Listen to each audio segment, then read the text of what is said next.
10 segundos. Vou abrir o microfone, tá?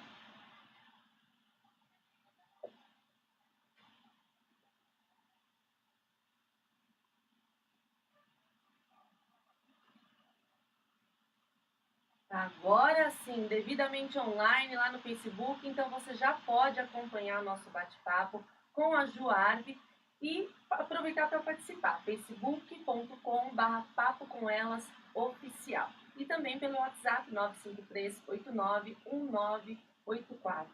Ju, eu tive que te cortar aí no susto, né? Pra gente poder entrar.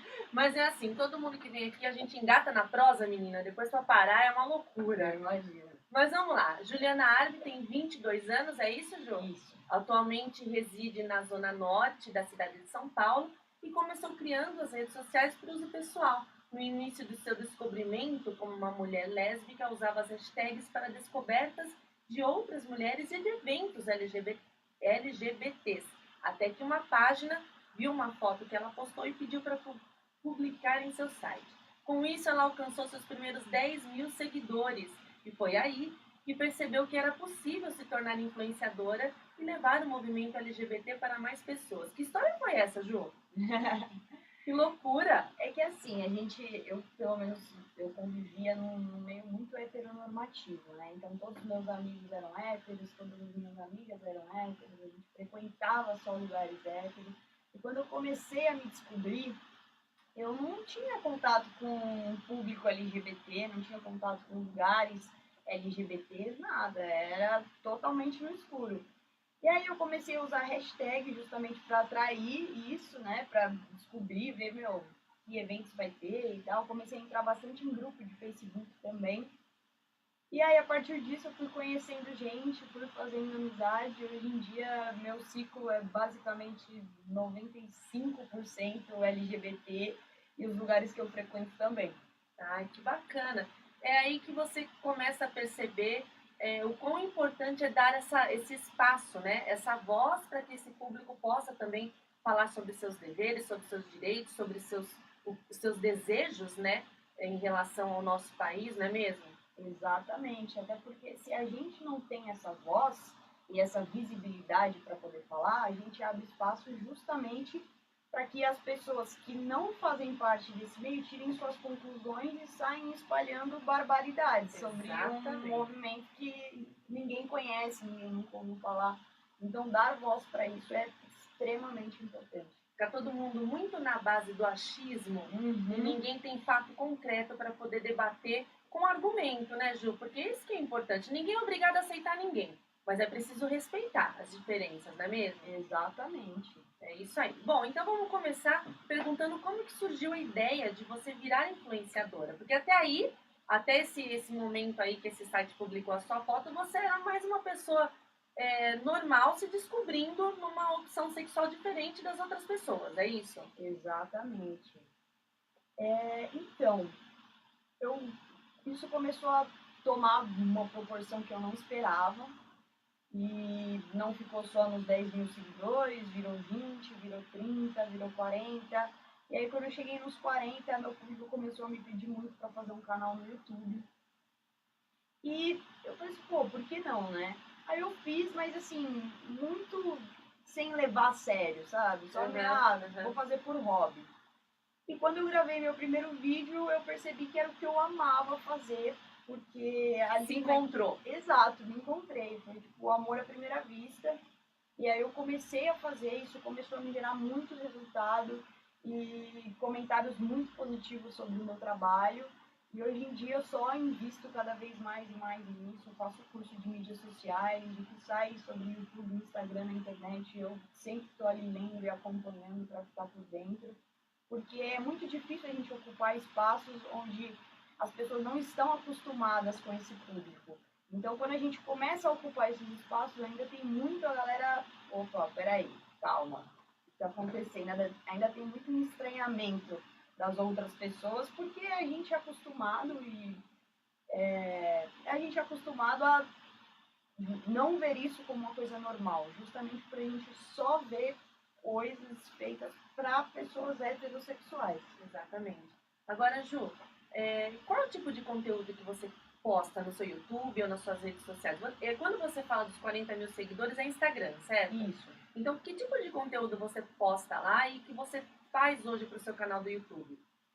Para o meu canal do YouTube eu trago bastante tema para mulheres que se relacionam com mulheres, tanto mulheres lésbicas quanto mulheres bissexuais. Eu acho que é o meu foco principal. E justamente porque não existe assim muitos canais, pelo contrário, a gente tem um número limitadíssimo de canais que são de mulheres lésbicas para mulheres que se relacionam com mulheres. Então eu comecei a trazer esse conteúdo e de um jeito informativo e que também fosse descontraído, porque não era para ser um negócio tipo, vou sentar em frente à câmera e falar tá. Eu queria que a galera desse risada, que a galera se identificasse, que a galera curtisse e aquilo fosse algo totalmente descontraído para quem estava assistindo. Um conteúdo necessário, mais leve, né, Ju? Exato. Sem colocar aquele peso, porque de peso já tem o dia a dia aí na vida dessas pessoas que têm que lidar com tanta diferença, né? Exatamente. Bom, e já começaram a chegar perguntas aqui, a gente já recebeu aqui pelo WhatsApp a pergunta da Angélica Ramone, que ela tá falando lá de Maceió, na Alagoas. Um beijo, Angélica, muito obrigada pela audiência. E ela quer saber, Ju, qual momento foi mais difícil que você teve que enfrentar? Acho que ela quis dizer aí desde a sua descoberta, né? Entendi. Qual foi mais difícil? É que assim, eu sempre fui uma pessoa que eu não fui muito de abaixar a cabeça.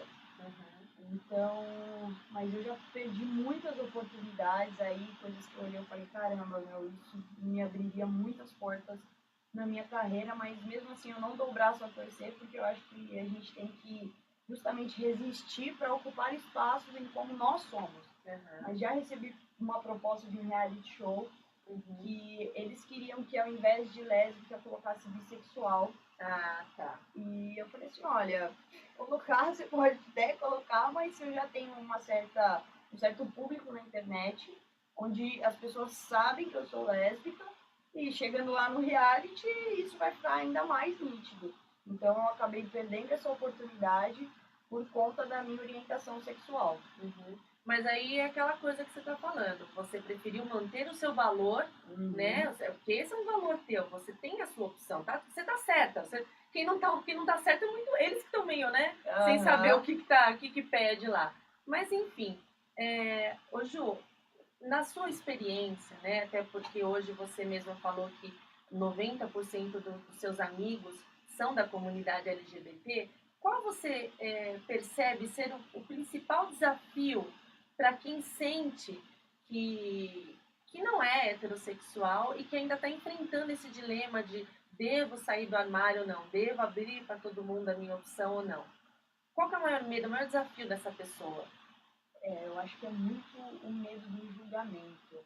Porque enquanto você é hétero, você sabe que você pode chegar em qualquer espaço e as pessoas não vão você é hétero, ninguém vai te julgar, ninguém vai te olhar torto, você não vai precisar se assumir, né? Você não tem que chegar para os seus amigos e falar, então, eu sou hétero, ou para sua família. Você tá na massa, né? Exato, você tá na massa e as pessoas já esperam que você seja hétero, porque é colocado na nossa cabeça, é reforçado isso desde que a gente nasce até quando a gente morre, de que o hétero é o normal, é o padrão, de que a gente nasce hétero e inclusive muitas pessoas acreditam que é uma opção você ser da comunidade LGBT. Então eu acho que a maior dificuldade das pessoas é justamente lidar com esse julgamento dos outros. E você lidou como com isso? Você enfrentou, foi o que você disse agora. Exatamente, eu sempre enfrentei porque eu sempre fui muito cabeça dura, né, nesse quesito, que tipo, ou eu vou estar em lugares onde as pessoas me aceitam como eu sou, ou eu prefiro não estar nesses lugares. E eu também trabalho muito meu autoconhecimento e eu entendo que o fato das pessoas julgarem é uma coisa delas, e eu tenho que me aceitar, eu comigo mesmo, e ignorar essas pessoas, porque infelizmente são pessoas que não passam de ignorantes, que não conhecem, que não sabem e se baseiam no que ouvem falar. É isso mesmo. Muito bem. Agora, tem um recadinho aqui no Facebook. A Stephanie Haddad tá perguntando cadê a Olivia. Stephanie, a Olivia tá fora hoje. Ela teve que resolver um probleminha aí de ordem pessoal. Mas amanhã a voz de veludo do rádio estará aqui, tá? Fica tranquila. Vamos lá, Ju. Você produz os seus vídeos, né, para o seu canal do YouTube de forma independente, é isso? Isso. E o que você tem lá? Como que você dispõe dos recursos e quais são suas maiores dificuldades? Não só para produzir esse conteúdo que é tão importante para a tua comunidade, mas para fazer com que isso se propague e chegue aonde onde tem que chegar. Como eu pertenço a essa comunidade, então eu vejo muito as faltas. Então, por exemplo, um assunto que é extremamente onde não tem informação é sobre prevenção de DST entre relações sexuais entre duas mulheres. E é uma coisa que realmente não tem. As pessoas me pedem para fazer vídeo, para criar esse conteúdo, só que eu já pesquisei na internet, é uma coisa que assim, você acha um site ou outro que te faz praticamente um tutorial de como se virar com o que existe, mas não existe uma coisa pensada para o sexo entre duas mulheres. Então eu basicamente olho para o que está faltando e crio conteúdo em cima disso, porque eu sei que vai ter demanda, justamente por não ter. São pouquíssimos canais, né, tipo, a gente contar nos dedos, que fazem mais ou menos o que eu faço. Uhum. E o que você dispõe de recurso para fazer os seus vídeos? Você usa equipamento teu? Você filma na tua casa? Como é que é? Eu filmo na minha casa, gravo e edito com o meu celular e faço tudo sozinha desde... É isso que eu ia falar. Você é seu braço aí, né? Você é a equipe de uma pessoa só, né? Uhum. Entendi. Mas sabe, é uma boa isso que você falou aí do conteúdo, porque pra gente aqui no Papo com Elas, a Olivia não tá aqui, mas eu falo por ela também, a gente procura mesmo ter esse espaço que a gente tem aqui hoje, aqui oferecido pela Rádio Oficina, justamente pra gente poder agregar valor à vida das mulheres, sejam elas quais forem, as mulheres, seres humanos, né? Uhum. Então, assim, é muito importante você até falar sobre isso, porque pra gente também é legal, de repente, trazer um especialista aqui para falar justamente sobre isso. Então, é bacana porque é um intercâmbio que a gente faz de informação aqui, em que eu posso te ajudar e você pode me ajudar também, e nós duas juntos podemos alcançar muito mais gente. Com certeza. Né? Muito bom. E como que é para você ser uma mulher lésbica de periferia, resistindo a uma profissão tão elitista? Porque hoje ser influenciadora, né? Primeiro que hoje o influenciador ele chegou à categoria profissão, antes não era, né? Antes era uma pessoa, eu não quero citar nomes, mas uma pessoa com um pouco mais de sorte, loira, linda, lá do Instagram, que acabava recebendo propostas para divulgar. E aí, de repente, percebeu-se que isso podia virar uma profissão, mas nem todo mundo usa essa oportunidade de ser influenciador da maneira como você faz, que a tua prerrogativa é ajudar quem precisa, né? Então, como que você se vê como uma mulher a minoria da minoria, a mulher que é a minoria da minoria da minoria, são três, aí você é a mulher que é lésbica da periferia, que está figurando na profissão de influenciadora. Como é que é isso para você? Tem bastante dos choques dos dois mundos para mim, porque eu saio de um bairro que é extremamente simples, né? E às vezes vou para eventos gigantes, de marcas gigantes. Chiquérrimos. Exato.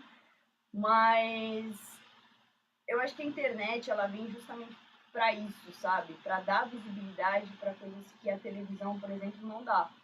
Então, a gente está aí resistindo, a gente está aí falando, a gente está aí ganhando voz e espaço, justamente porque nós não somos minorias.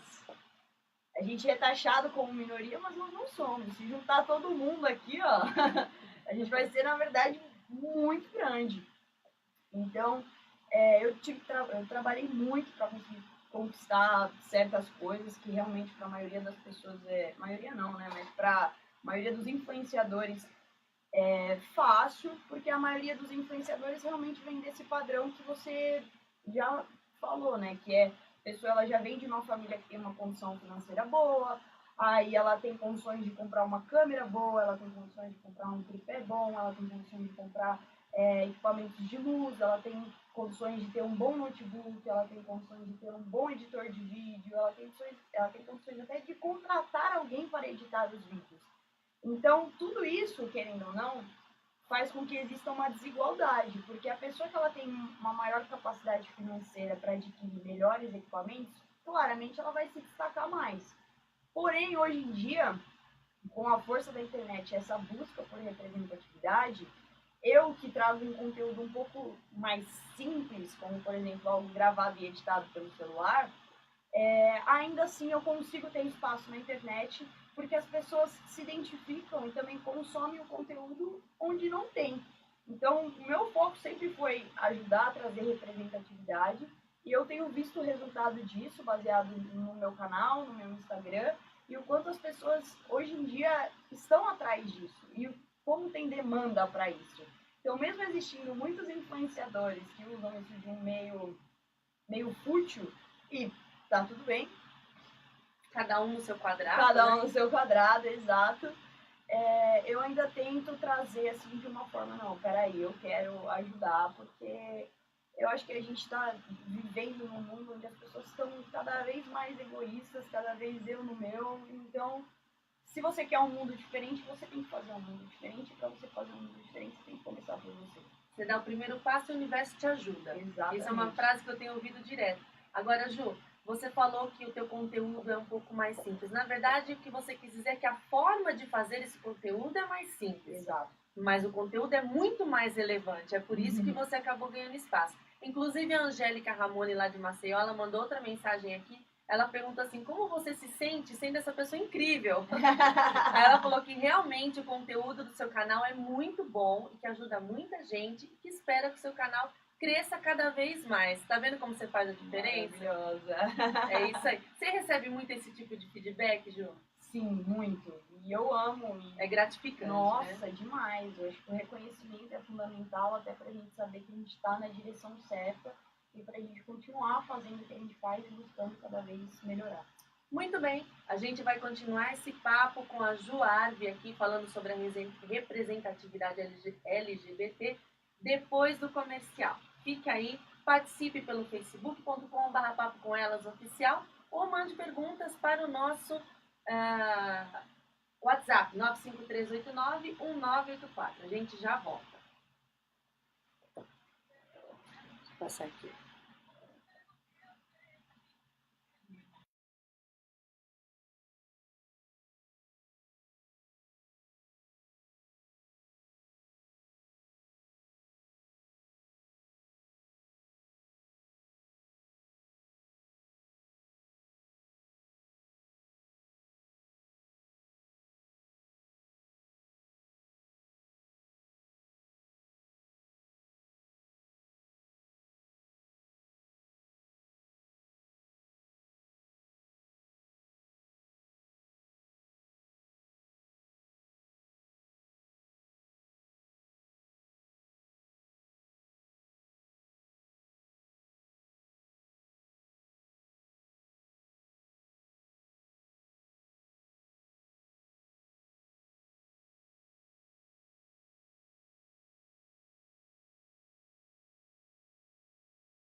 Muito bem, estamos de volta e aqui chegou a Trazilda.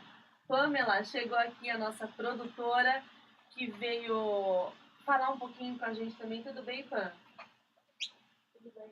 Fala pertinho aí, poxa, tá com vergonha? O que é isso? Com vergonha. Com vergonha? Ô, Pam, você mandou aqui pra gente falando que você é uma produtora de periferia. O que é isso? Por que você se auto-intitula uma produtora de periferia? Aqui? Isso, aí mesmo. Bom, eu sou formada em posicionamento periférico, através de ONG. Então, ser produtora na periferia é uma questão de resistência, de luta, de você alcançar espaços, entender como que funciona. É diferente quando você chega num produtor que fez a melhor faculdade, o melhor curso, e aí você tem que competir com ele, que automaticamente ele já tem um respeito maior. Então você vai conquistando espaço e você vai entendendo também a luta de quem está fazendo a produção independente.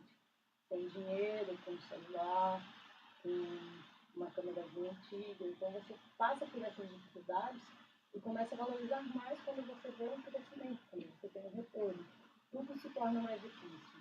Um seguidor no Instagram se torna mais difícil, um inscrito no YouTube se torna mais difícil, um programa no YouTube se torna mais difícil de vender, porque você, precisa de um celular, mas eu preciso de um celular com uma resolução boa que chegue um pouquinho próximo do que é uma câmera de qualidade. Um áudio bom, e aí você encontra a dificuldade de, preciso de um computador bom para ter um editor bom, preciso de um equipamento bom. Então, ser da periferia é você perceber que você faz acontecer com nada. Mesmo com tanto obstáculo, né? Exatamente. Muito bem. Entrar numa rádio é um obstáculo gigante, porque a massa ocupa bastante. Aqui não. Aí não. Aqui é nós. Aqui é nós. Mas é o que eu tava falando pra Ju. A Ju falou que ela mesma faz vídeos e ela mesma edita no próprio celular, mas o conteúdo dela é tão relevante que tudo isso não importa. Acaba sendo uma coisa secundária, porque ela alcança um alcance, ela tem um alcance maior, justamente porque ela fala coisas, né? Ela produz coisas que o mundo, a comunidade LGBT está precisando. Aliás, eu queria fazer uma correção, que a Ju me corrigiu aqui.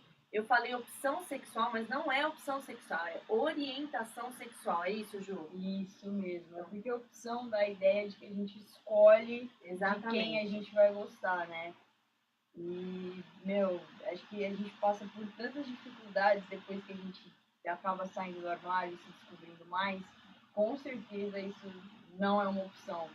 Tipo, ninguém escolhe ter que contar para os pais que Exatamente. é da comunidade LGBT e esperar. Eu estava trabalhando num projeto alguns anos atrás e eu conversei com pessoas que tinham sofrido homofobia por parte dos pais. Eu ouvi o relato de uma menina que ela, com 14 anos, os pais dela pegaram ela com uma menina e eles bateram nela até ela chegar ao ponto de ir para a UTI.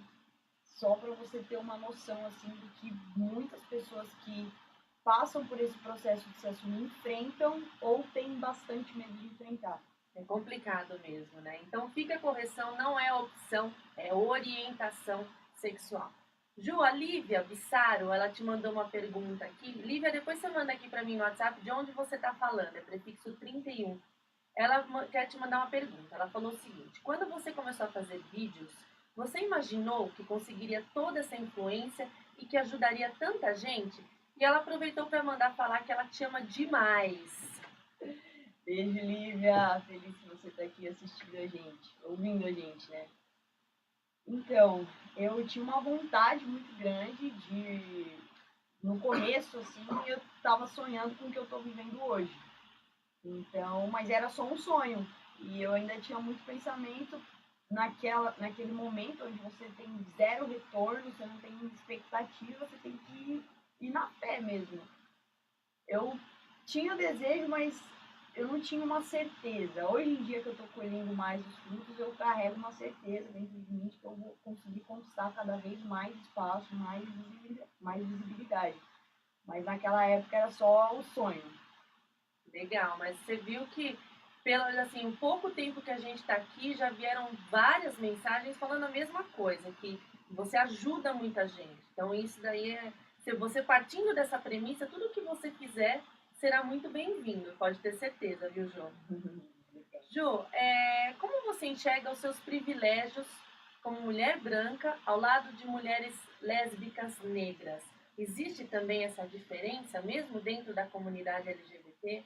Muita diferença. Eu sei que eu tive minhas facilidades para chegar onde eu estou e que com certeza uma mulher negra na mesma situação, na mesma história, com certeza ela teria que se esforçar mais e demorar mais para chegar, por exemplo, onde eu estou.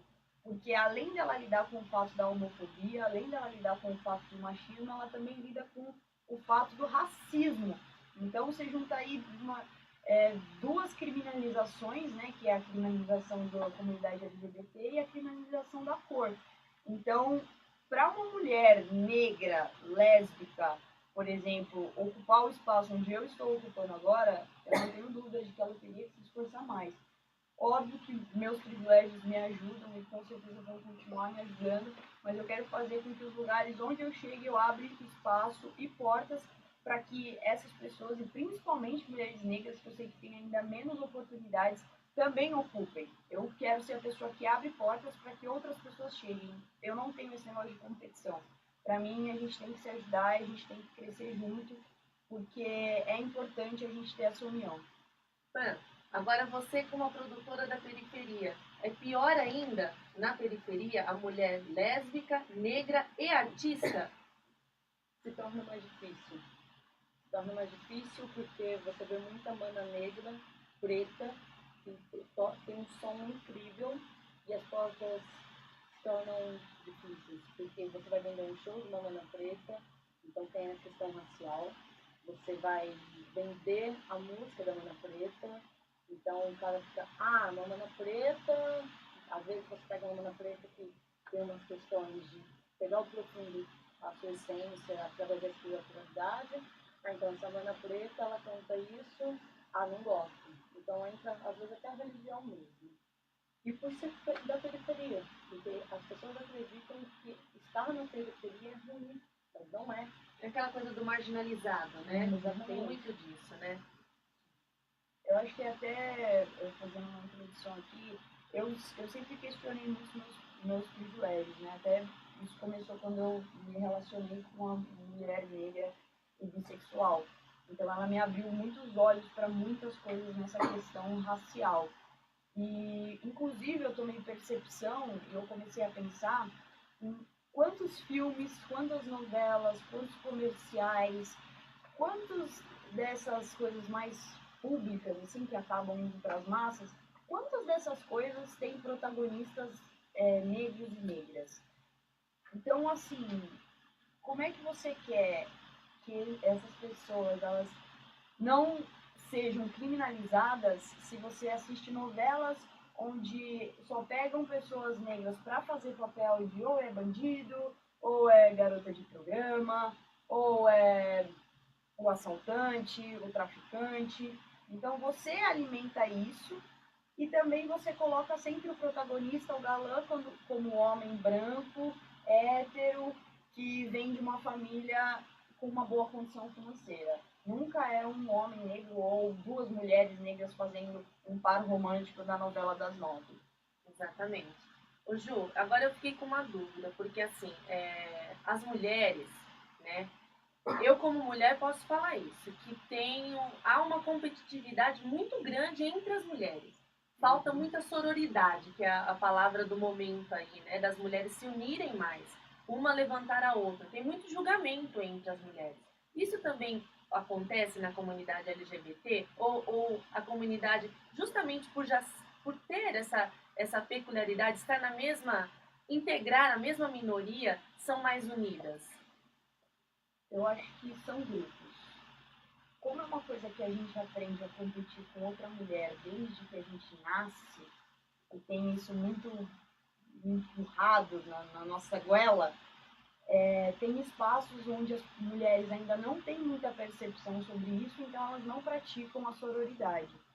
Mas também tem muitos espaços onde existe essa troca, onde a gente se ajuda, onde não tem esse negócio de só porque você tem tantos seguidores a mais do que eu, você conseguiu tal coisa que eu não consegui, então a gente tem que ficar competindo. Eu mesmo não gosto de usar a palavra competir, porque eu acho que não tem como você competir com alguém que é diferente de você.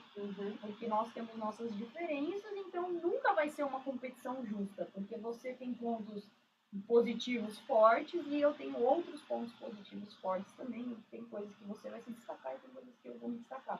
Mas eu sei que tem muitas mulheres, também dentro da comunidade LGBT, que não tem esse pensamento e essa percepção, então acaba competindo sim com outras mulheres. Exatamente. E o bacana é saber que, apesar das diferenças, nós estamos todas com o mesmo objetivo, né? Sendo as mulheres heterossexuais ou na comunidade LGBT, todas nós temos o mesmo objetivo. A gente quer ter dignidade, é ter igualdade nos direitos, é poder ser reconhecida pelo nosso talento, não por aparência ou orientação sexual, o que seja. Não é, Ju? Então a gente tem que usar a diferença para se fortalecer. Com certeza. Se tem uma coisa que eu sou muito boa, a gente pode. É basicamente o que a gente está fazendo aqui. Conversar, né? Exato. Conversar e se fortalecer também. Você nos seus pontos positivos, eu nos meus pontos positivos, e a gente se acrescenta. Eu acho que isso vira muito mais humano e a gente sai dessa questão de querer ser mais do que o outro e começa a entrar para esse lado mais. Todo mundo é ser humano. E a gente tem que se ajudar ao invés de ficar se atacando e tentar ser melhor ou mostrar que você não é menos do que o outro. E chegou mais relato aqui pelo Instagram. A Thaís Almeida está dizendo que ela segue você, Ju, há pouco tempo, e ela quer dizer que você é luz demais e quer ser amiga dela, e que ser amiga, sua amiga, é muito precioso. Ela quer que você continue sendo essa menina incrível, só tem energia boa e tá te mandando um beijo para todo mundo aqui. Ela é lá do Rio de Janeiro, de Jacarepaguá.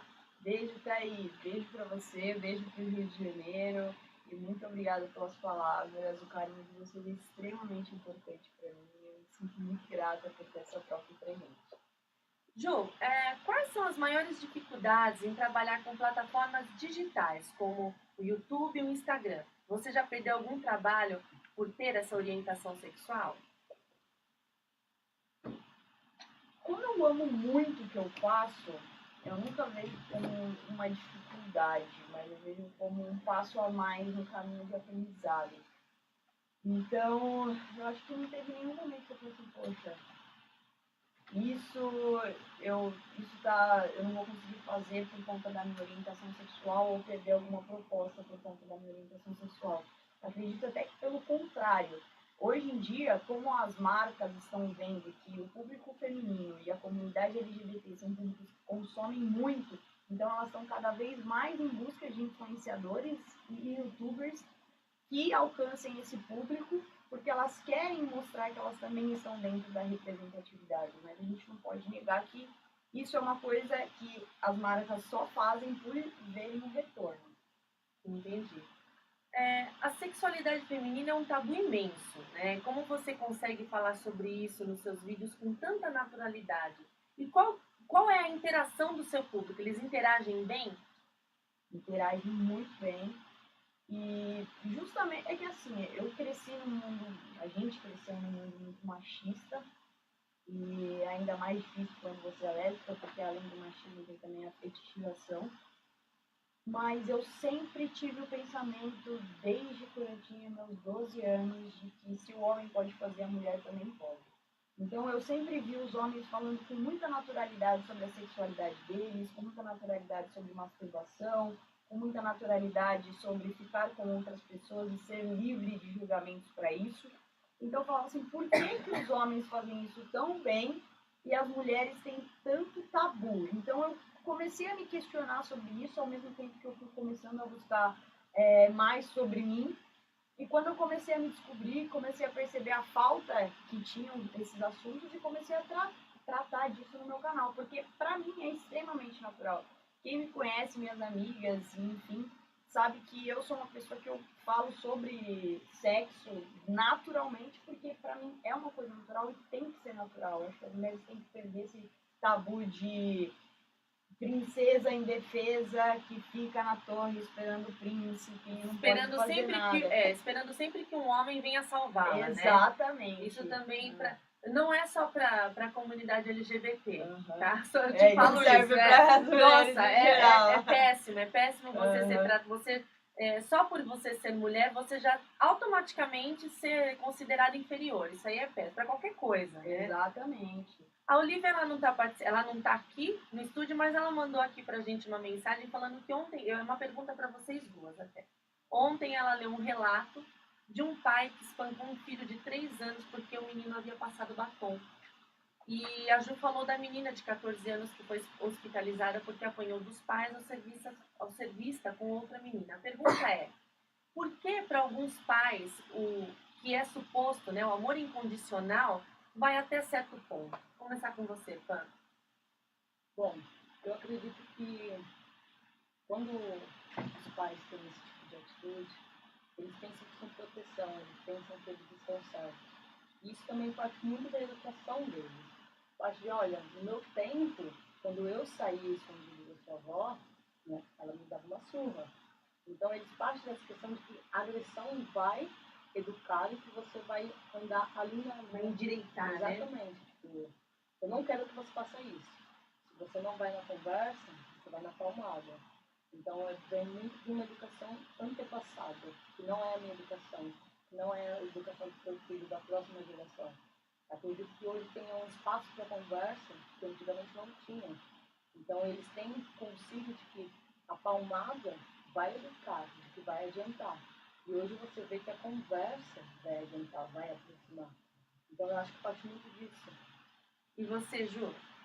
Concordo com tudo que a Pan falou, e acho que só acrescentando, é justamente esse negócio da educação, né? Eles foram educados de uma forma totalmente violenta.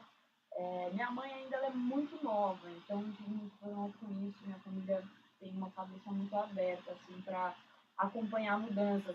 Mas é muito difícil você pegar a cabeça de uma pessoa de 60 anos e falar para ela que hoje em dia coisas que na época dela não eram normais, na verdade eram abominações, hoje em dia têm que ser tratadas como normais.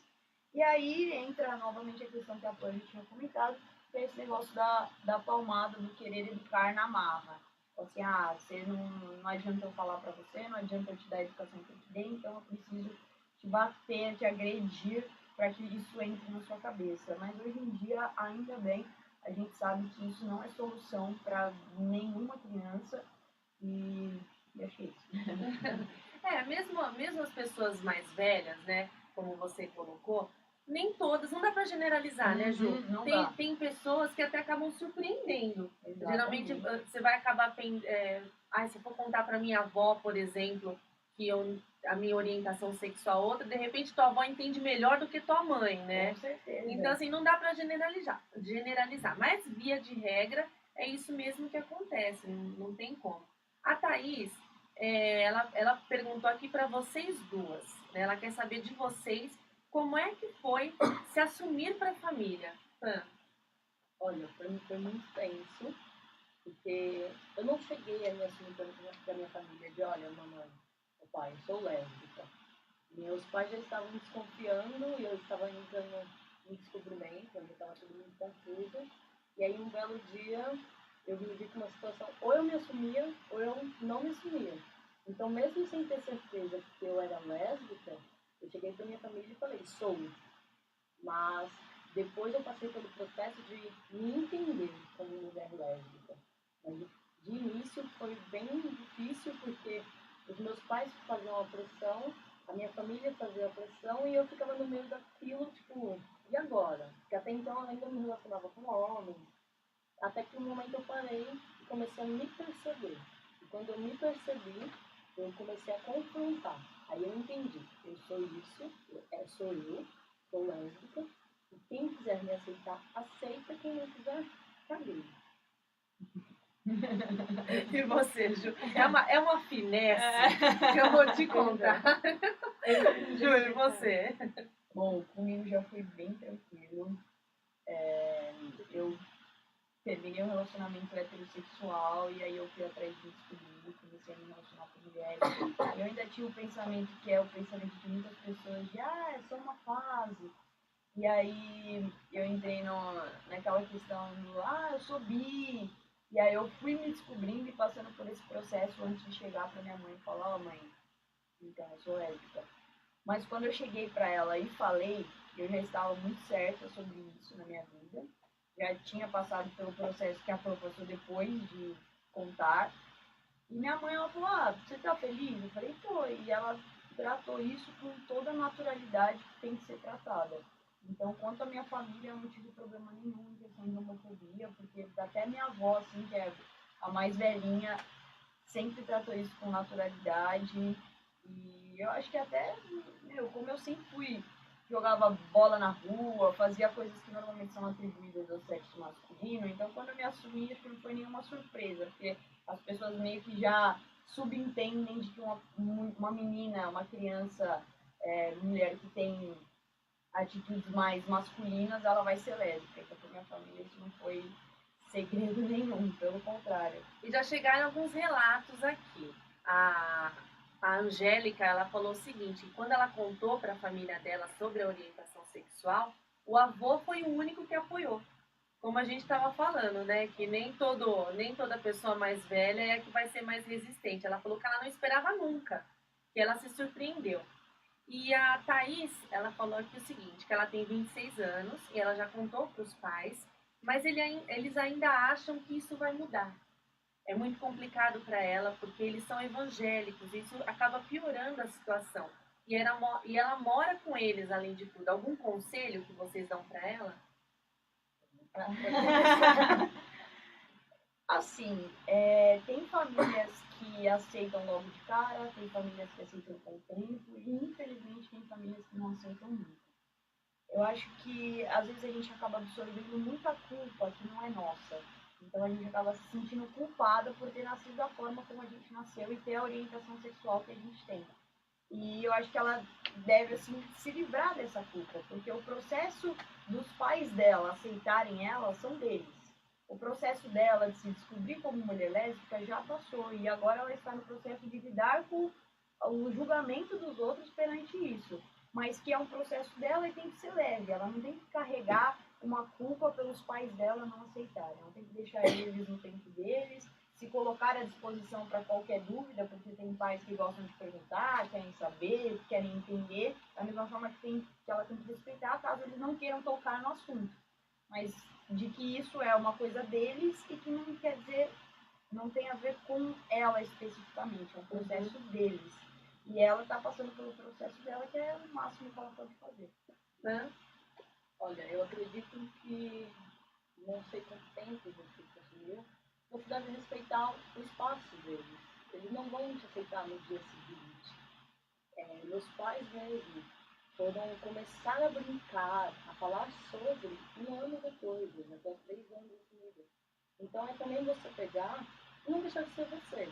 Quando eu queria que meus pais entendessem, eu fazia muitas brincadeiras. Então, estava no almoço de família, todo mundo falando como ela era linda, se relacionar com homens, e eu falava, nossa, credo. Então, essas brincadeiras você vai dando permissão para que eles brinquem com você e aos poucos vocês se reaproximarem. Então, a outra solução que você pode ter também, talvez seja buscar um tempo para si, se distanciar, que às vezes você distante, a relação melhora, você tem uma compreensão. Então, se você está dentro da sua casa, só está tendo briga por causa disso, sai fora, vai ver sua vida, e aí você vai ver que talvez você vai reconstruir laços com seus parentes que dentro de casa não seria possível, né? Exato. Esse é um bom conselho, Pan. Olha só, hein? Quem te viu, quem te vê, é louca. Ela tá falando aqui que ela se assumiu em 2012, Pan. Poxa, 7 anos, então, né, é complicado mesmo, né? Acho que a opção 2 tá melhor. Mas tem muita gente que acredita que os pais nunca vão aceitar e de repente, tipo assim, a família tá convidando a namorada pra fazer o churrasco no domingo, sabe? Isso é horrível. Mas isso é horrível quando a gente é heterossexual também, viu? Ficar levando boy novo no churrasco é a maior roubada da vida isso daí. Bom, enfim, gente, olha, a gente só tem 2 minutos ainda, o pessoal tá mandando muita mensagem aqui, mas não vai dar tempo de ler a mensagem de todo mundo. Ju, primeiro eu queria te agradecer por você ter vindo até aqui, lá do outro lado da cidade, e conversar de um assunto tão necessário, como eu disse no começo. É um assunto necessário, a gente tem que falar sempre sobre esses assuntos. E assim, eu não conhecia o teu canal, né? Fiquei conhecendo por causa da fã, mas pelo que todo mundo falou aqui, assim, como as pessoas encontraram em você a força que elas precisam para seguir adiante. Isso é uma coisa muito boa e isso é uma coisa que ninguém vai tirar de você, Ju. Então, assim, aqui eu te dou os parabéns por um trabalho muito bem feito, tá? E deixa teus contatos, então, para quem não conhece teu canal, não te segue no Instagram e quiser conhecer mais o teu canal, quiser ficar por dentro aí de assuntos relevantes para a comunidade LGBT, onde que eles te acham? Pelo Instagram, a galera pode me achar como Juliana Arve, ARV. E no YouTube, Arve também, Maria. No Twitter, Arve Maria Underline. Eu amei esse Arve Maria. Eu achei a coisa mais criativa que eu vi nas últimas vezes. Muito bom. Fã, deixa suas redes também, para o pessoal conhecer você. Te pedir conselhos, já que você tá super conselheira, super bacana. Então, vamos lá. No Instagram eu tô como @pandeperto. Pan de perto? Pan de perto. É Pan de Pamela, viu, gente? Pamela Cristina. Lindo nome. E tem um de fotos, tá? @Pamela Produções. No Facebook e a mesma coisa.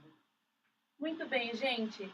Infelizmente, o papo com elas vai ficando por aqui. Ainda sobrou um monte de pergunta aqui para fazer. Ju, quem quiser entrar em contato com você e te perguntar, às vezes alguma coisa que a gente não conseguiu perguntar aqui por causa do tempo, você responde, se compromete. Eu vejo os comentários nos vídeos e eu leio todas as directs e comentários nas minhas fotos também. Eu não sei se eu consigo responder todo mundo, mas eu me comprometo em ler todos os comentários. Muito bem. Então, quem quiser mandar sua história, pedir um conselho, parabenizar a Ju, porque é preciso incentivar, né, cada vez mais esse tipo de conteúdo relevante. Então, é só seguir a Ju lá nas redes sociais. Um beijo pra você. Amanhã a gente tá de volta. Tchau, Pan. Tchau. Então tá bom. Você vai chegar em casa a tempo hoje? Eu gostei. Não tem hora pra chegar. Gente, ela tá fazendo joia pro microfone, pra quem não tá vendo. É verdade. Gente, um beijo pra vocês. Até mais. Até amanhã. Pronto. Quantos telespectadores tiver?